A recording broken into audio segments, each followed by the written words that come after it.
7000. Before we talk to Kyle in Texas, some mortgage news today. A new Zillow survey shows around a 5% mortgage rate is the tipping point for most folks to buy or sell a home. Homeowners with a mortgage rate of 5% or higher are twice as willing to sell their homes, while 71% of home buyers say they won't accept a rate higher than 5.5%. Another survey by Realtor.com showed that 82% of homeowners feel locked in by their existing low mortgage rate. That, by the way, is helping to keep home values high by limiting the inventory of homes for sale, which was already under some pressure prior to this spike in interest rates. So an interesting housing market for sure out there, with rates at 7% plus, still lower than needed inventories. Housing prices still climbing, even though they're not climbing as quickly. And given that they're still climbing, we're still seeing a pretty robust housing market. Still, I would say, a seller's market out there. Really something we're going to have to keep a close eye on, especially in light of this expected recession that will hit probably later this year or early next year. Hopefully mild, but certainly a recession is the base case by most economists. We'll keep an eye on the housing market for sure. By the way, if you are in the market for a mortgage and you want a trusted partner that shares your values, I'd check out Movement Mortgage, an incredible story, and you can learn more at I'm thinking Christian Community Credit Union, at movement.com/faith. That's movement.com/faith. All right, let's head back to the phones. We're going to round out the broadcast here with your questions today at 800-525-7000. To Texas we go. Hi, Kyle. Thanks for your patience. Go ahead. Yeah, Rob, I appreciate you taking my call. I listen to your show often, every chance I get. Appreciate all the great info. Thank you. I've kind of accidentally become the reference for some of my coworkers because of that. Oh, nice. So that's the reason for the call. You take all the credit for that, Kyle. Don't give me credit. You're the man. Well, I just know where to go to get the info. There you go. So the question that was asked to me, I've got a coworker that's I think around 62, is kind of in the consideration of retiring. So he has a traditional 401k. He's thinking maybe pulling some money out of that to build his retirement home. But he didn't know if he'd have to pay a penalty. I feel like he would if he was still working and below retirement age. But his question was, well, what if I go ahead and retire and then take the money out of the 401k to build the house? I didn't know how to answer that. Yeah, it's a great question. There is no penalty once he reaches 59 and a half. So that's the cutoff age for the 10% penalty. So what he would be left with is any distribution or withdrawal from that 401k, because it's the traditional variety, would be taxable. So it would just be added to his taxable income for the year. So, let's say he's paying a marginal tax rate of 22%. He'd pay 22% in taxes as that gets lumped into his income for the year, but there is no penalty. So I think a couple of considerations. One would just be, how would that then leave him in terms of what's remaining, and would that be enough to generate the income he needs beyond Social Security in retirement to meet his obligations? Would he be better served to let that continue to grow on a tax-deferred basis and take out a mortgage? And maybe he already is. Maybe this was just for the down payment. The other consideration is, just given potentially a pretty sizable withdrawal, he should work with his CPA on the schedule of how he and when he makes those withdrawals. So for instance, he could pull, half of it in this tax year and wait and pull half of it next tax year, for instance, and then he'd spread out that additional taxable income so he doesn't inadvertently push a portion of this up into a higher tax bracket, because now all of a sudden he's earning more money. So those are the main considerations. Is that helpful? That's very helpful. Yes. And if I did guess his age wrong, or for somebody else listening, or even myself, 57, 58 years old. Yeah. So there would be a 10% 5% penalty on that withdrawal, plus it would be taxable. So that becomes pretty expensive money, because you're probably a minimum of 30% right off the top. Right. Okay. Yeah. I didn't know if post-retirement, even if you were below that age. It's really not about whether you're still, whether you're still with the company has to do with whether you can roll it out to an IRA, but whether or not you retired has no bearing on you taking a taxable withdrawal from the account. It's just that age of 59 and a half is the key to whether or not there's a penalty. By the way, if he is 57, don't tell him that you told me he was 62. He probably won't like that very much. Correct, yeah. Hey, Kyle, thanks for your call and for your kind remarks about the program, sir. We appreciate it. Let's head to Georgia. Clarence, thanks for calling. Go ahead. Yes, Rob, I enjoy your show. Listen to it every day. But, Well, thank you. Yes, sir. I'll reach my full retirement age next April, which is 66 and a half. Yes, sir. I'm considering going ahead and starting drawing my Social Security check. However, I am still working. I don't plan on quitting work. I want to work as long as I can. They will still continue to take Social Security out of my payroll check every week, right? And Yes, sir. will that increase my Social Security benefits?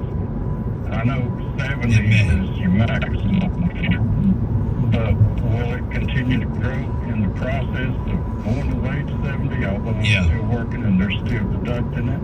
Well, there's two separate things going on here that both affect whether you get an increase in benefits.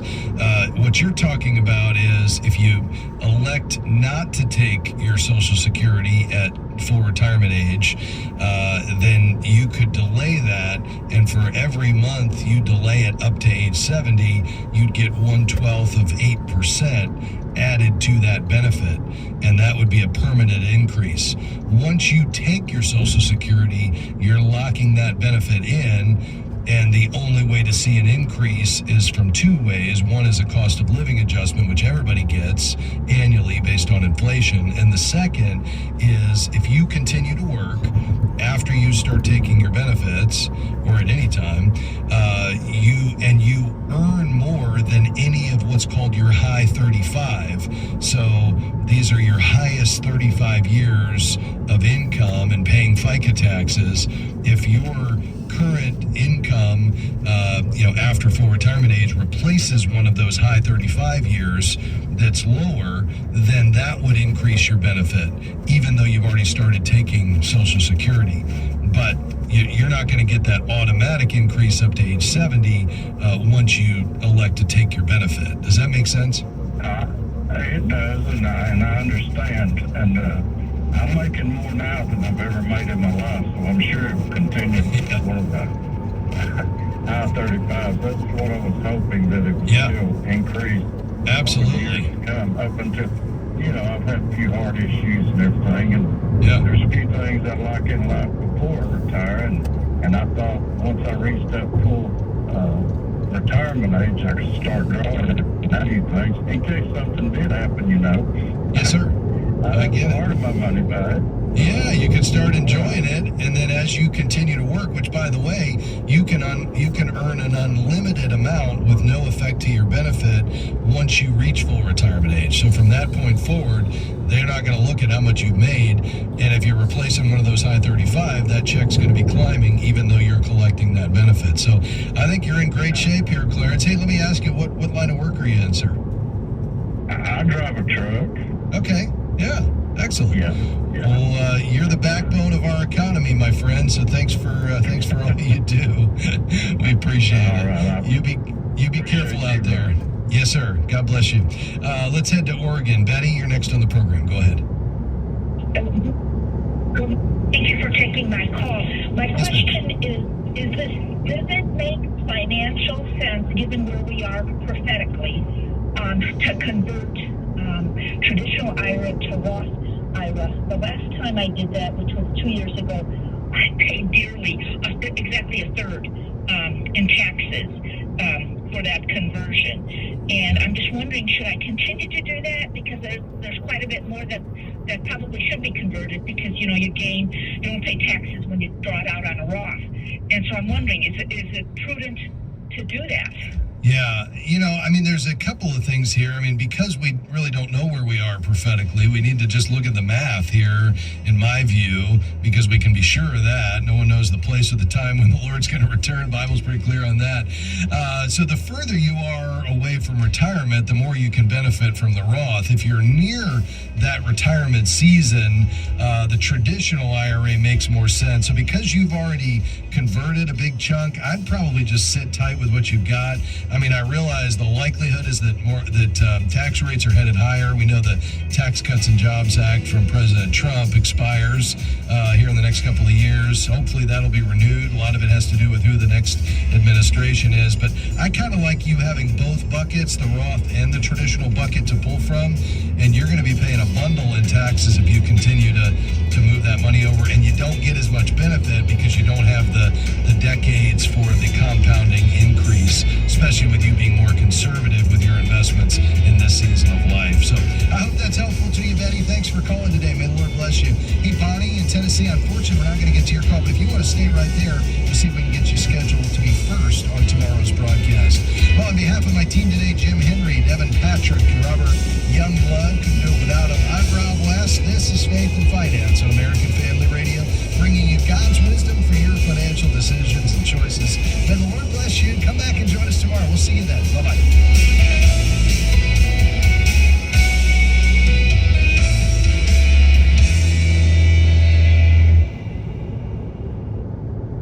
The views and opinions expressed in this broadcast may not necessarily reflect those of the American Family Association or American Family Radio. 90.5 KTXG, Greenville, Dallas. Of wealth, he went through a loss of reputation. Share truth, apply scripture. He just lost everything. He lost, his family. Job was steadfast in his trust that God was good, no matter what that goodness looks like in the moment. Join the conversation Saturday afternoon at 5:30 Central on American Family Radio. This is American Family Radio, a listener-supported ministry of the American Family Association.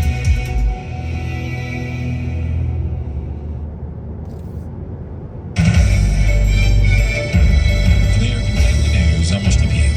A parental rights group and a GOP presidential candidate are putting public schools on notice. Mask mandates will not be accepted and parents will not comply. 1 week into the new school year, a Maryland elementary school has reinstated mask mandates because 2 or 3 kids tested positive for COVID. An email sent to parents said, quote, students and staff in classes or activities will be required to mask in school for the next 10 days except while eating or drinking. Former South Carolina Governor Nikki Haley says some schools just don't get it. They don't own these children. I think that, first of all, as parents, we shouldn't be turning the custody of our children over to the teachers' unions. And right now, you've got all of the unions trying to mandate everything about our kids. We should be in control of the health of our kids, the moral clarity of our kids, the education of our kids. We should be able to say what we want our kids to have and not have. The fact that they're bringing masks back, the fact that they don't want to let parents know a transgender status of a student without the student's permission. Those are all things where they are trying to take parenting away from parents. Tiffany Justice is co-founder of Moms for Liberty. We've gone through this exercise before. Parents knew it was coming. Go to momsforliberty.org and check us out. You do not have to fight this alone. You have the fundamental right to direct the upbringing of your children. This is why so many moms love Nikki Haley, because she's standing up as a mom fighting for kids. Kentucky Senator Rand Paul can't understand why these principals and administrators don't understand that not only are masks useless to stop the spread of COVID, but they are actually harmful to children. It's a crime against children, and we should never put our kids back in the masks. In America, not one healthy child died from COVID. I repeat that, not one. The number is 0. An Alabama teenager who tossed her newborn is to have her day at court on a very serious charge. Charlie Butts spoke with the local police chief. August 13th in Dothan, Alabama, 18-year-old Jacayla Williams, whose friends and family did not know she was pregnant, gave birth to a live infant.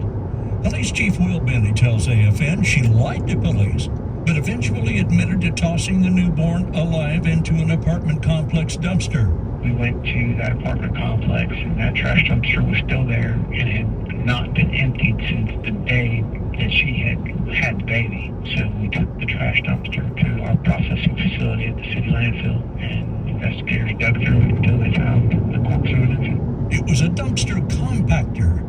periodically smashes the contents to make more room for garbage.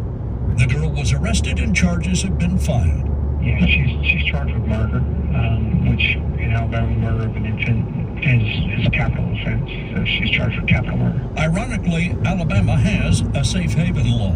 Under Alabama law, you can't legally drop off an infant at a medical facility or somewhere that has 24-hour medical care and with no questions asked. And she knew that because that was the excuse that she gave. Very soon, a new part of that law goes into effect, allowing infants to be dropped off at specified fire stations rather than abandoning the baby or tossing it into a trash compactor. I'm Charlie Bells. Lawyers want to add to the list of defendants being sued following last month's deadly wildfires in Hawaii. The attorneys for Lahaina residents and business owners have filed a proposed class action suit against Hawaiian Electric Company and Maui County in state court, and now want the judge to allow them to add telecommunications companies as well as public and private landowners to the original suit. They say telecommunications cables were attached to power poles in a way that put too much pressure on them, causing them to lean and break in the high winds on August 8th during the fires that left at least 115 people dead. This, as the father of a woman who died in the wildfires, is suing the state of Hawaii and Maui County in a first-of-its-kind lawsuit accusing the governments of gross negligence and also names Hawaiian Electric. Tanya J. Powers, Fox News. American Family News is available online at afn.net and download the AFN mobile app for your Apple or Android device. I'm Mr. P. Hi, I'm Dr. Jessica Peck, host of the Dr. Nurse Mama Show, the home of happy parents and healthy teens on AFR.net. I serve as your expert guide to engage, equip, encourage, and empower you to navigate life's toughest issues with your teens. We explore health impacts and home strategies to create a safe space in an unsafe world. The Dr. Nurse Mama Show on AFR.net. Welcome to Today's Issues, offering a Christian response to the issues of the day. Here's your host, Tim Wildman, President of the American Family Association.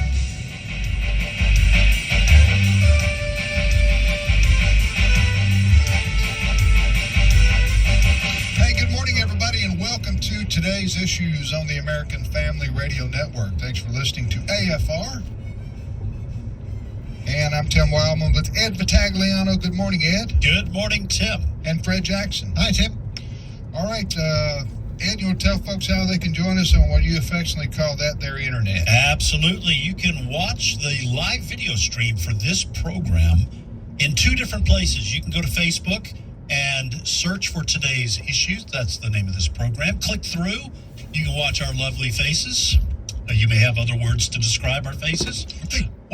Or you can go to our own streaming platform, streaming.afa.net, streaming.afa.net. And did you say, quote, our own lovely faces? Our lovely faces. That's right. Hey, that's the first dishonest thing that's come on this program today. Are you a Democrat? Even I can look around the room. And I don't think the word lovely applies. You think maybe revolting would be well, I don't think we're revolting, but I would give slightly below average. Slightly below average. No. Listen, I'd take that. I'd take slightly below average. I just don't think Brad Pitt's going to be intimidated by this bunch right here. 90-year-old Brad Pitt wouldn't be intimidated by us. Although Brad Pitt, I saw him the other day. He's knocking on 60, I think. Yeah, I am. Tom Cruise, same thing. Yeah, Tom Cruise. He never ages though. I mean, he's aging. He could pass for a 45-year-old man. Absolutely. And he does his physical ability. Stunts. That's what blows me away. Yeah. By doing the other on stunts. He just still does his own stunts. He's still very athletic. Of course, I will say this. Okay, so here's my big excuse. Okay, if I was making hundreds of millions of dollars for a movie, and had professional trainers and someone to cook my meals, I mean, like besides my wife, okay, that every little. You would jump off a mountain on a motorcycle. Listen, talk about being in shape. I would be in shape. You would be buff, man. I'd be buff, and that's the only reason why I'm not. All right, so where were we? We're going to try to get to some true news. Okay, so Jenna Ellis, host of Jenna Ellis in the Morning on American Family Radio, and a constitutional lawyer, will be with us at the bottom of the hour. So we look forward to talking to Jenna. And Steve Paisley Jordahl will make his daily appearance at the top of the next hour. So we will look forward to that conversation. So, Fred, what is your first news story today? Well, I know we have football fans in this studio and around the country. Mm-hmm. There's a big game tomorrow night, primetime game, Detroit Lions and Kansas City Chiefs. Oh, that's going to be a good one. All right. One thing's for certain in this life, Detroit Lions will never win anything. Right. Bless their heart. I know. Can you bless a Lion's heart? But, Yeah. maybe they'll have their moment in the sun. Yeah. But anyway, Big game tomorrow night, and that's where the Biden re-election campaign has decided to launch their first election big buy, $25 billion. Is it in Detroit? To Detroit home game? I'm not sure whether it is. he's talking about television. Oh, okay. A television ad buy for Biden. Yes. And if you're used to throwing things at the TV when a political ad comes up, get yourself armed. Because this ad is going to tell us, who sang? Was it Ray Stevens, Everything's Beautiful? Yeah, in its own way. In its own way? Yeah. In Biden's own way, everything is beautiful. Right. The economy is just cooking. Cooking with gas. Speaking of gas, we don't have as much. It's gassing people. I know. Yeah. Here's a little bit of that ad, so you know what I'm talking about. Cut number 3. Today, inflation is down to 3%. Unemployment, the lowest in decades. There's more due, but President Biden is getting results that matter. Yeah, getting results that matter. Well, there's one problem with that, and the American people are well aware of it. Drive by a gas station just before the game, you watch that game, you'll see what gas prices have done in the last few years. Not to mention the fact that we had economic data in the last couple of months that American credit card debt is through the roof, historic highs. People know when they go to the grocery store, their grocery bills have all gone up. But they are depending on the Bidenomics as an election campaign issue. Well, not all people are buying this. Washington Examiner's Kayleigh Mackey White was on Fox talking about this Biden ad. Cut 4. It doesn't matter how many zeros the Biden campaign spends on these adlets at this point, because they directly contradict the reality that many Americans are facing, which is that more and more Americans are having to tap into their savings. They're having to use pay later programs just to pay for basic everyday expenses. And this ad that Biden is putting out, everything in it is a direct lie. I love this one line at the very end where he claims that he's made America energy independent again. Come on, who believes that? Absolutely no one. We see it reflected in our gas prices. Yeah, made America energy independent again? Well, it's a lie. It is a lie. You do have conservatives like on Fox and Newsmax TV and other outlets on American Family Radio, American Family News, who will talk about the lies. However, the vast majority of those in the legacy media, what we would call the liberal media, they are going to continue to trumpet this lie. So that's part of the problem, is that ads like this can change perceptions up to a point. Now, when you're talking about economic reality, when people go to the grocery store, when they fill their cart up, they know they're not as well off as they were under President Trump. What did that ad? Let me hear that ad one more time. That moved me. Today, inflation is down to 3%. Unemployment, the lowest in decades. There's more due, but President Biden is getting results that matter. Did he say there's more due? More to do. Oh, I misunderstood. Oh, no, there's more doom coming. That's what I... Listen to that again. That guy, he slurs his words, kind of like Biden. Listen to... Today, inflation is down to 3%. Unemployment, the lowest in decades. There's more due, there's more doom. At least he's being honest. The doom train is coming. Also, I want him to say, you say getting results that matter. I want him to say getting results that don't matter. I think that would be, you know what I'm saying? You mean an honest ad? Yeah. Well, they do matter, but they matter in the wrong way. Yeah. Anyway, I would change that script because I think there's going to be a lot of football fans that have had 2 beers, and they're going to hear doom. 2 beers that they couldn't afford.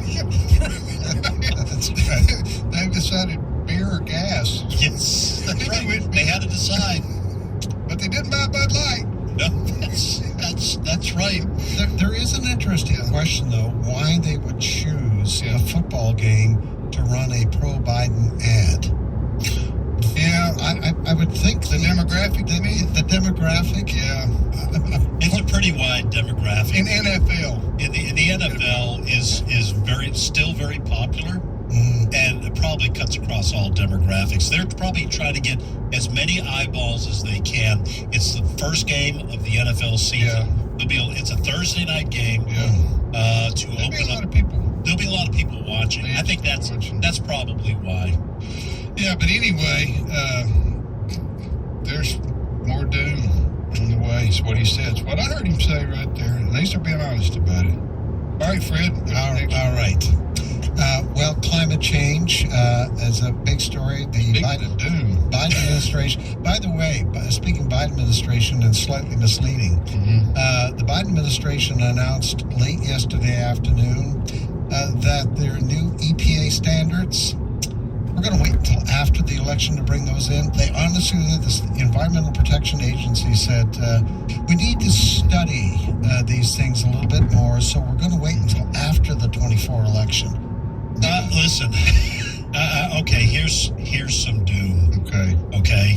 Now, I'm trying not to be partisan because if Republican policies were this bad as what the Biden administration has put forth, I'd be critical of them too.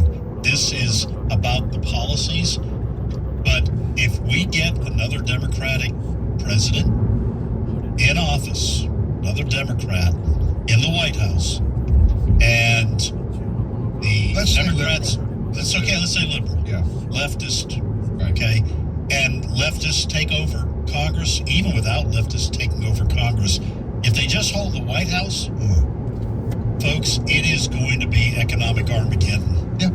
And in every other way, this country, you want to see something unravel in 4 years? You give them another 4 years in control of. Let's just stick with economic, environmental policy. Yeah. It's going to get bad. Yeah. And these EPA standards, what we're talking about, we've had some hints of this. They're going after your gas stoves. Yeah. Your air conditioning, if you happen to be building a new house or need your air conditioning system replaced, it's going to be thousands of dollars more. Because of the regulations. Yes. On the units. Yes. Yeah. So. Yeah, but that's to stop the hurricanes, guys. Are you pro hurricane? Oh, I am pro hurricane. Then shut down. If you're not pro hurricane, then shut down your gas stoves. Yeah. Okay, and give up your SUVs. Listen, I'm not kidding. They're going to go after beef. They're going to put all kinds of regulations on the beef industry because quote unquote methane gas emitted by cows. I mean, folks, it is going to get insane. But global warming is really only the fault of America. Yes, that's right. Because not China or India. Not China or India or the rest no of the nations globe. in Africa. No, just us. Right. Yes. So we need to regulate just our economy. Although it's not just regulate it to death. The insanity is not just here, dude. I don't know when I was out sick if you guys covered the